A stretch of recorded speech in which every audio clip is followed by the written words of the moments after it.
Qu'est-ce qui provoque une fistule obstétricale? Les filles qui sont mariées avant l'âge de 18 ans, elles n'ont pas encore un bassin assez développé pour pouvoir concevoir.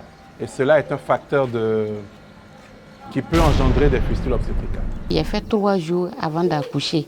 Donc, bon, c'est après les 3 jours, je suis couchée. Donc, j'ai vu qu'il y a l'eau qui coulait. Bon, en ce temps, je ne sais pas ce que ça veut dire.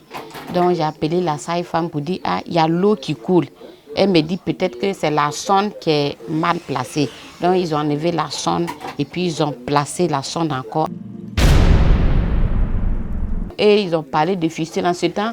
Moi, je ne sais pas ce qu'on appelle fistule puisque je n'ai jamais vu aussi. Dès qu'elle a découvert la maladie, franchement, ce n'était pas facile. Elle avait été rejetée par tout le monde. Et finalement, à cause de la honte, elle s'était confinée, elle est restée à la maison. Et tout ce qu'elle, même dans son commerce, les gens refusaient d'acheter ce qu'elle vend. Donc ça fait que finalement, elle ne se sentait plus en vie. Et elle s'est donc confinée chez elle à la maison. Elle ne s'approche de personne. Bonsoir, mesdames et messieurs. Elles sont rejetées par la population, marginalisées. L'alternative pour certaines est malheureusement le suicide. Selon l'Organisation mondiale de la santé OMS, environ 2 à 3,5 millions de femmes souffrent de fistules d'origine obstétricale dans les pays en développement. En Côte d'Ivoire, la prise en charge demeure excessive dans le privé. Au moins 1 million de francs CFA à débourser pour espérer en guérir. Chose gratuite pour les cas simples dans les centres hospitaliers et régionaux et les hôpitaux généraux. Cela grâce au partenariat État de Côte d'Ivoire, Fonds des Nations Unies pour la population UNFPA et Agence coréenne de coopération internationale COICA. Gagnoa, Bouna et Bondoukou ont accueilli l'équipe de Notre Santé pour un passage en revue des cas de fistules d'origine obstétricale.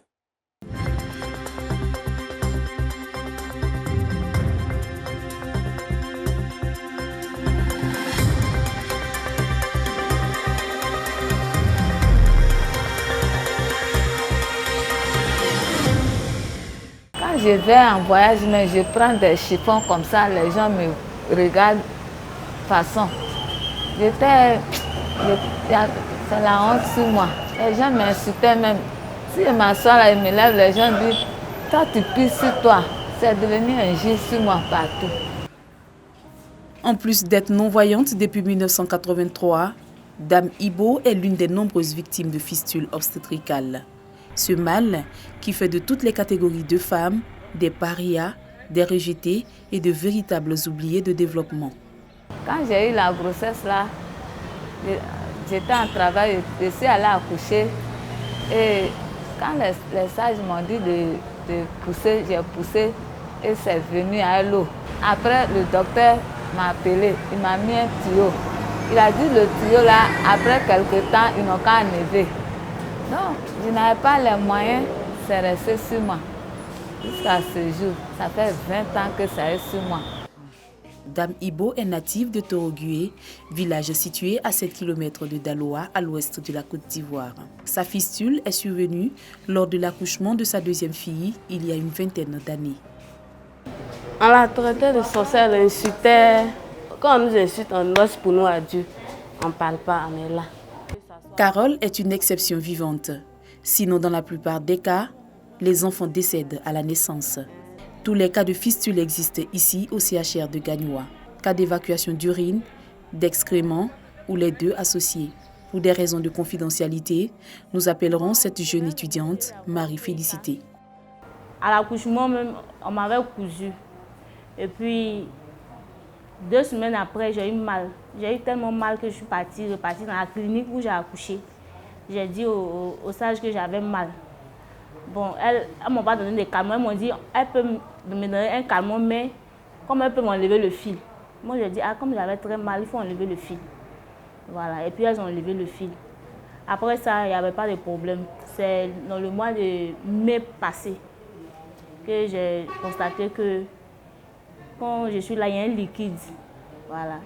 Et puis ma partie intime n'était plus rétrécie comme avant.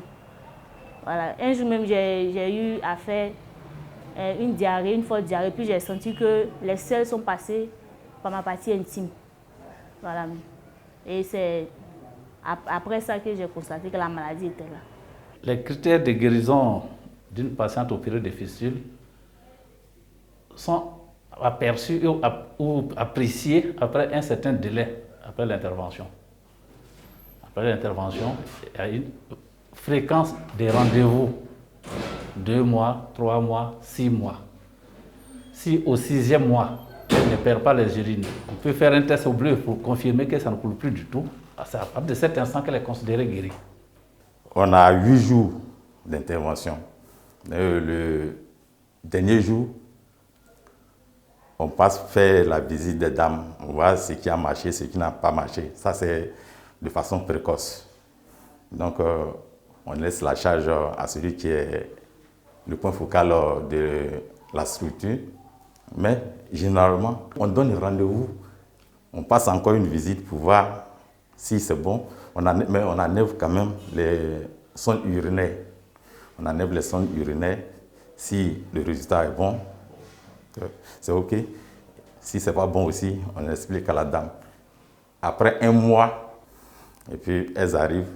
Si ça a marché toujours, mais si ça n'a pas toujours marché, on peut donner rendez-vous après 3 mois pour une reprise. Selon l'Organisation mondiale de la santé, environ 2 à 3,5 millions de femmes souffrent de cette infamie liée à la fistule d'origine obstétricale dans les pays en développement. 50 000 à 100 000 nouveaux cas surviennent chaque année. En Côte d'Ivoire, plus de 16 femmes meurent chaque jour de complications liées à la grossesse ou à l'accouchement. Preuve que la santé de la femme est fortement dégradée. Qu'est-ce qui provoque une fistule obstétricale? Vous avez les mariages d'enfants. Les filles qui sont mariées avant l'âge de 18 ans, elles n'ont pas encore un bassin assez développé pour pouvoir concevoir. Et cela est un facteur qui peut engendrer des fistules obstétricales. Ça, c'est le premier point. Le deuxième point, c'est les accouchements à domicile. Des accouchements qui sont assistés par des personnes non spécialisées, des personnes qui n'ont pas reçu une formation pour ce faire. Voyez-vous, l'État de Côte d'Ivoire a formé du personnel, des médecins, des sages-femmes, et elle a équipé les structures de santé afin que ceux-ci puissent assister les femmes enceintes dans l'épreuve de l'accouchement.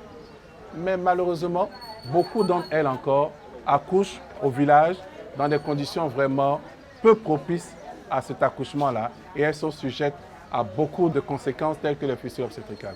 Vous avez en 3e position l'excision.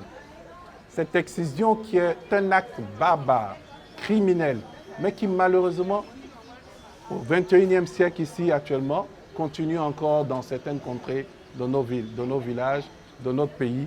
Et cela engendre pas mal de difficultés pour ces femmes-là qui doivent accoucher dans des conditions qui ne sont pas propices. Sachez aussi qu'au village, parfois, on vous fait boire plein de mixtures, soi-disant pour favoriser l'accouchement. Mais tout cela a pour conséquence, au contraire, au lieu de le favoriser, de le compliquer, de le faire durer. Et tous ces facteurs mis ensemble vont provoquer des fistules obstétricales. Les types de fistules, vous avez les fistules dues à une communication entre la vessie et le vagin. Dans ce cadre-là, c'est la femme qui va perdre les urines en continu. Mais vous pouvez aussi avoir une communication, c'est-à-dire un trou entre le rectum et le vagin. Là, nous aurons des pertes de selles. Elle va perdre les selles par le vagin. Et puis, bien sûr, il y a le dernier type qui est encore plus grave. C'est une association de fistules vésico-vaginales et de recto-vaginales. Donc, cette femme sera souillée et par les urines et par les selles. Les Africains n'aiment pas les maladies à longue durée. Au début, tout le monde est là. Au cours d'1 ou 2 ans, les mêmes cèdent au découragement. Elle était rejetée, on est seuls, nous deux, dans une grande maison.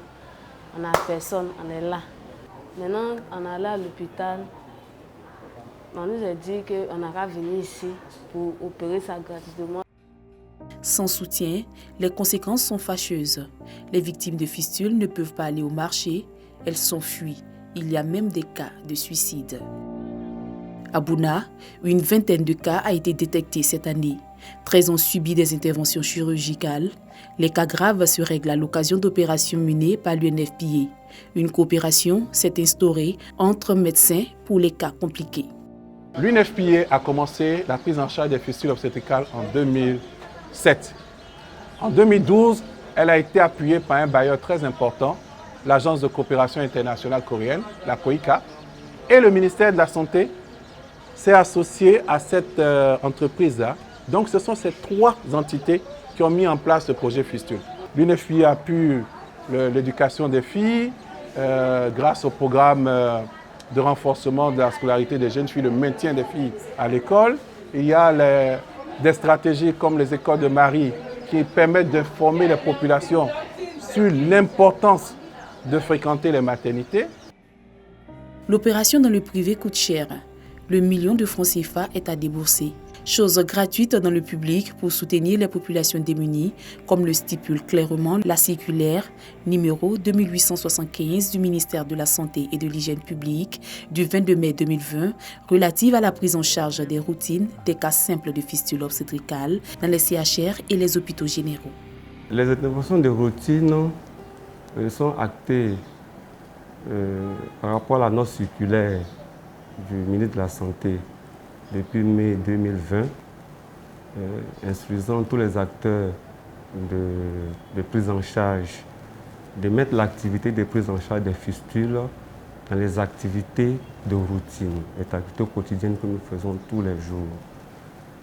Au CHR de Gagnoa, l'activité elle est concrète. Cette année même, nous avons pu prendre des malades porteuses de fistules en charge, une dizaine, et le résultat est vraiment probant. Nos gynécologues ont bénéficié, grâce à l'appui de nos partenaires traditionnels, l'UNFPA et la COICA, ont bénéficié de formations. Donc on estime qu'aujourd'hui, ils sont à même de prendre en charge les cas simples. Par le passé, d'abord, c'est des dames qui vivaient cachées, qui étaient exclues de la communauté. Et avec le traitement, surtout en routine, on va sauver beaucoup de dames. On va sauver beaucoup de dames. Et localement, nous avons une ONG qui nous aide dans la communauté à la recherche justement de ces cas. Les fistules simples s'opèrent gratuitement un peu partout dans les hôpitaux, cas du CHR de Gagnoa. Ce matin, la première patiente est d'Amibo. Après concertation, les chirurgiens venus en appui se rendent au bloc pour l'intervention du SALU.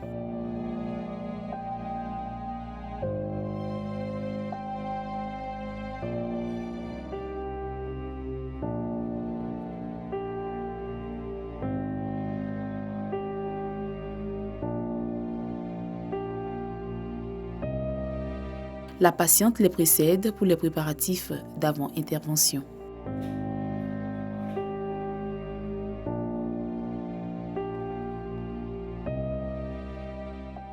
Il y a deux façons de prise en charge des malades dans un centre de prise en charge des fistules obstétricales. Voilà.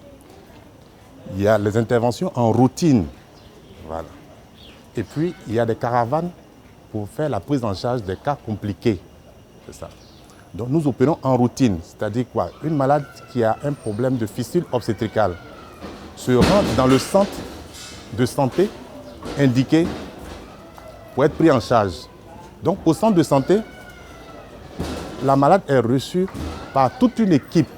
Elle est examinée et enregistrée avec numéro de téléphone à l'appui. Et après, la malade est programmée pour être opérée. Ça, c'est l'intervention en routine, ce que nous faisons régulièrement ici dans notre centre. Maintenant, il y a les caravanes. Là, ce sont les cas que nous n'avons pas pu opérer en routine. Elles sont convoquées et la convocation se fait soit par appel téléphonique, parce que nous avons les numéros des malades déjà enregistrés, par voie de presse et aussi par des confessions religieuses et des communautés. Une fois sur place, la malade reçoit un lit d'hospitalisation. C'est des malades qui vont passer 21 jours, quand elles sont opérées, où elles restent en permanence pendant les 21 jours et elles seront surveillées. Comment se fait la prise en charge?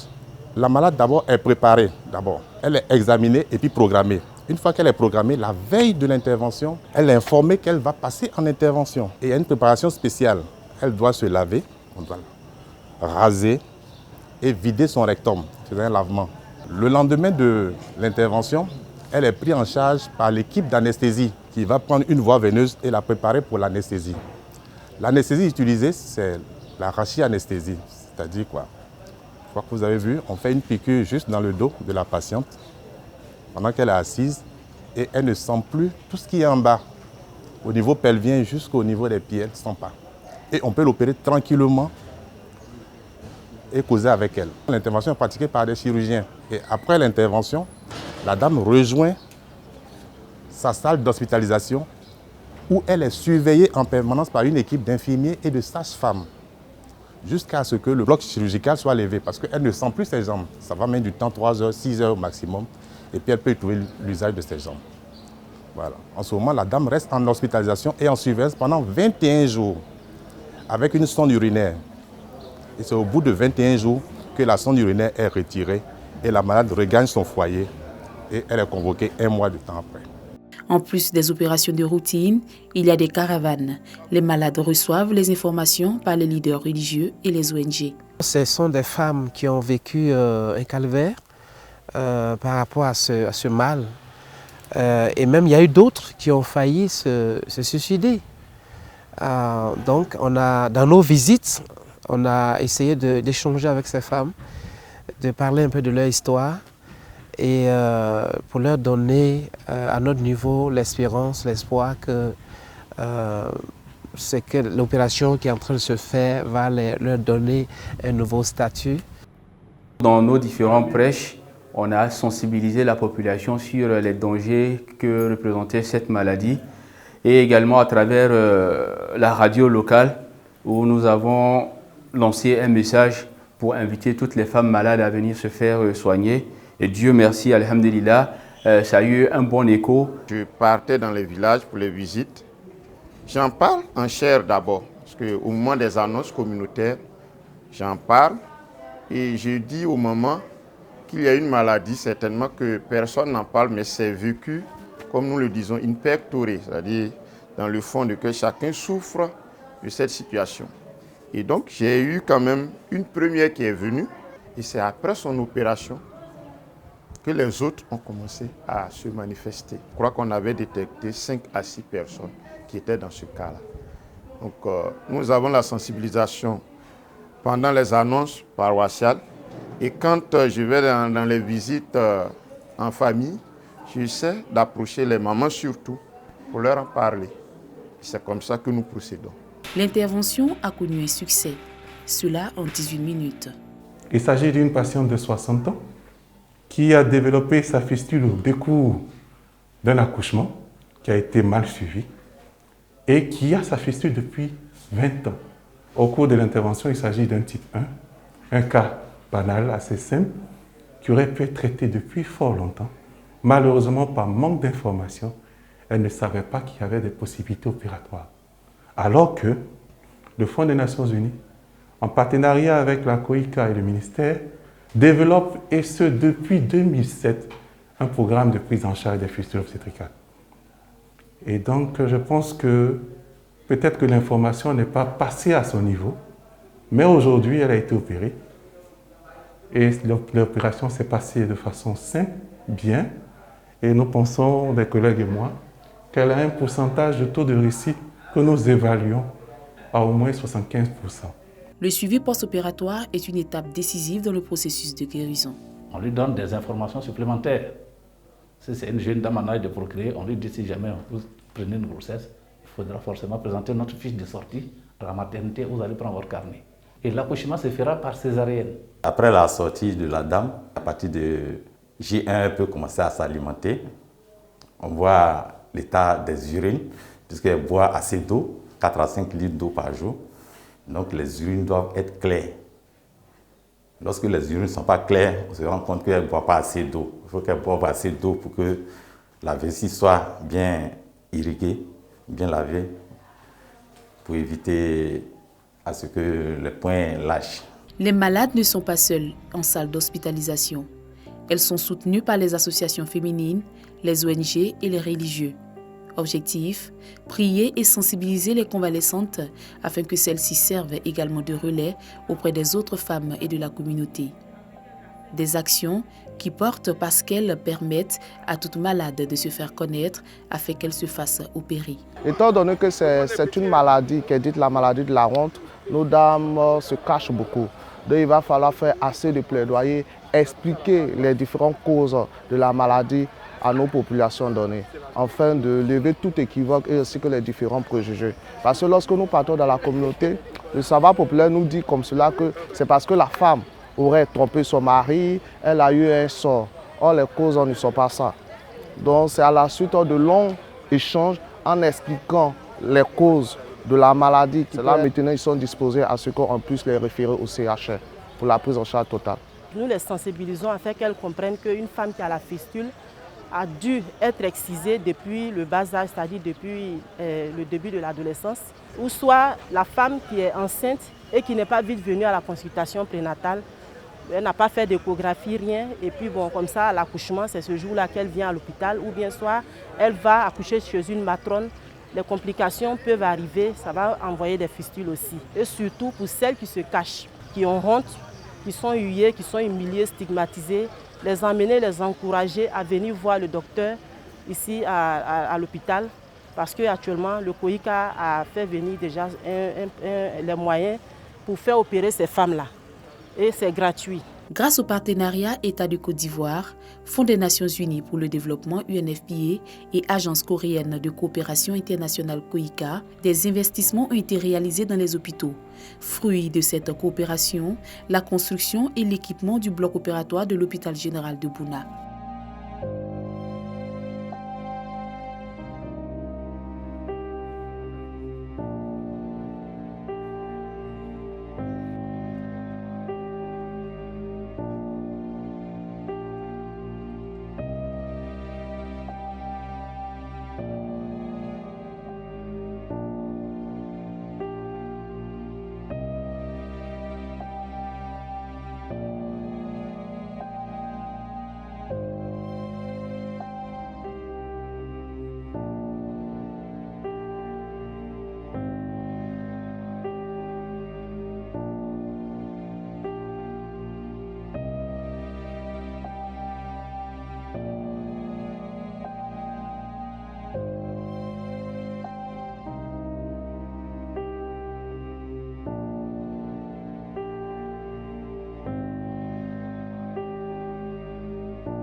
Le ministère de la Santé et de l'Hygiène publique, avec ses partenaires, je veux parler de COICA et UNFPA, ont procédé à la réhabilitation de ce bloc opératoire et à l'équipement total.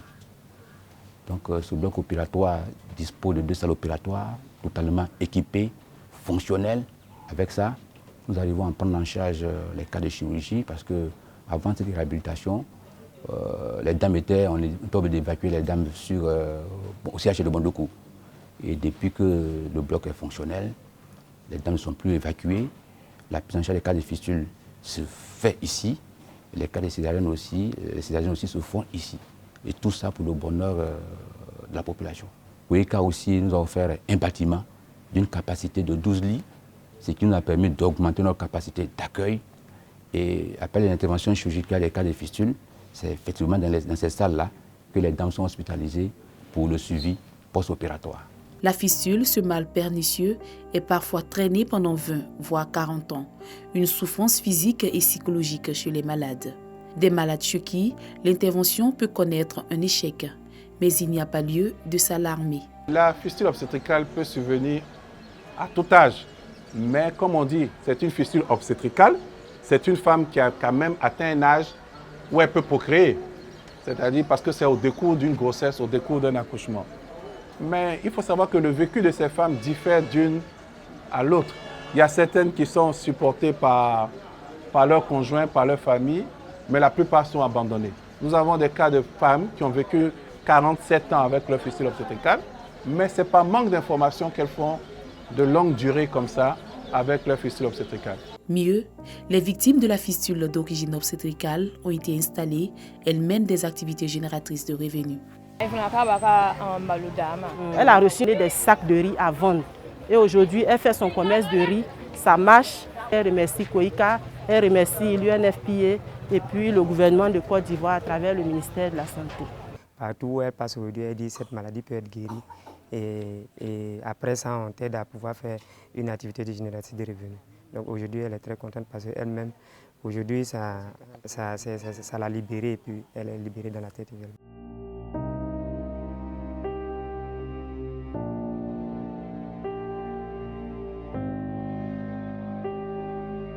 Un jour, ma fille était malade, je suis partie à l'hôpital et le médecin m'a dit, madame, on te cherchait depuis, on ne te voit pas, on ne sait pas où tu es, qu'il y a des gens qui vont venir à Bonoukou pour guérir cette maladie.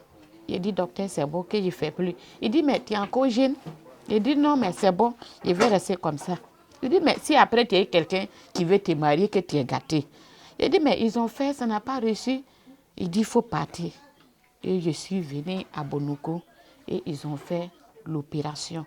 En tout cas, ça s'est bien passé. Ils n'ont pas pris 5 francs.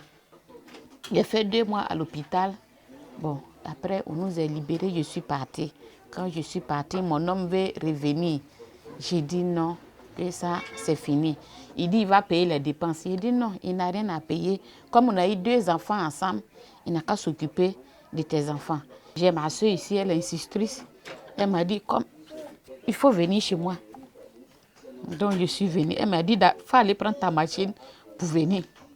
Même si c'est le vendredi, tu déposes au marché, tu vas gagner 5 francs pour manger.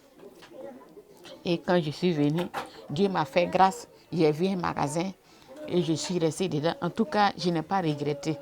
Aujourd'hui, ça va chez moi. En tout cas, il y a eu quelqu'un même qui veut de moi encore même. Je suis devenue. En tout cas, quand les gens me voient, ils me disent, il faut me montrer ton secret. Il dit, je n'ai pas de secret. Que c'est Dieu qui a fait ça. Quand ils ont fait l'opération finie, ils ont donné pain, serviette, sac. En tout cas, ce sont eux qui m'ont aidé et puis je me suis installée. J'ai rentré en brousse pour payer bissap et puis pistache. Ils donnent ça en gros aux femmes. Je vais dire que si elles ont ça, il ne faut pas qu'elles vont cacher ça dans les pains. Ce n'est pas ça qui est la solution. Elles n'ont qu'à aller à l'hôpital au CHR de Bonoukou pour aller expliquer les problèmes. En tout cas, il y a solution. Si moi j'ai eu solution, c'est que pour eux aussi, il y a solution dessus. Quand j'ai pris grossesse là, bon, ça a bien pris grossesse là, puis je suis venue au village. Quand je suis venue au village, bon, quand la vente là a commencé, je n'ai pas allé à l'hôpital. Grossesse, ça n'était pas arrivé. Maintenant, elle a écrasé le médicament pour me donner. Puis c'est ça, dans ça, il a accouché. Et puis c'est pas à l'hôpital, c'est à la maison. J'ai accouché un vendredi. Il ne m'a pas envoyé jusqu'à mercredi. Au moment qu'on venait à l'hôpital, je ne peux pas marcher. Tous mes pieds là me font mal. Et puis aussi, quand je vais pisser là, je ne sens pas ça trop. Donc je suis venue à l'hôpital. Comme il a accouché, et puis l'enfant n'est pas resté. Il m'a pu l'appeler, moi aussi il a pu l'appeler. Quand tu as une maladie là, qui va t'approcher? Souvent même tu es là, même les gens parlent de toi. Ça, moi je ne peux pas parler. Mais aujourd'hui, grâce à Dieu, ça va, il n'y a pas de problème. Maintenant, ça va. 263 malades ont été opérés à Gagnoa. La fistule ne s'enseigne dans aucune faculté de médecine. Les différents chirurgiens suivent la formation continue pour mieux se perfectionner. Le programme de lutte contre la fistule étant mondial, la coopération sud-sud dans le cadre des interventions pour les cas de complications vient améliorer les résultats jusque-là obtenus par les acteurs. Population et époux sont appelés à changer de mentalité. Il s'agit finalement d'améliorer les conditions de travail et initier des programmes pour maintenir les filles à l'abri des grossesses précoces. La fistule étant une pathologie causée, entre autres, par les complications liées aux accouchements difficiles. Il faut aussi saluer l'appui des leaders religieux qui sensibilisent et mobilisent, mais aussi le partenariat ministère de la Santé et de l'Hygiène publique, Fonds des Nations Unies pour la population UNFPA et Agence coréenne de coopération internationale KOICA. Ce partenariat permet d'accompagner les survivantes de fistules obstétricales à travers le financement de divers projets. Objectif, permettre leur épanouissement social. Bonne suite de programme sur RTI 1 Bonsoir.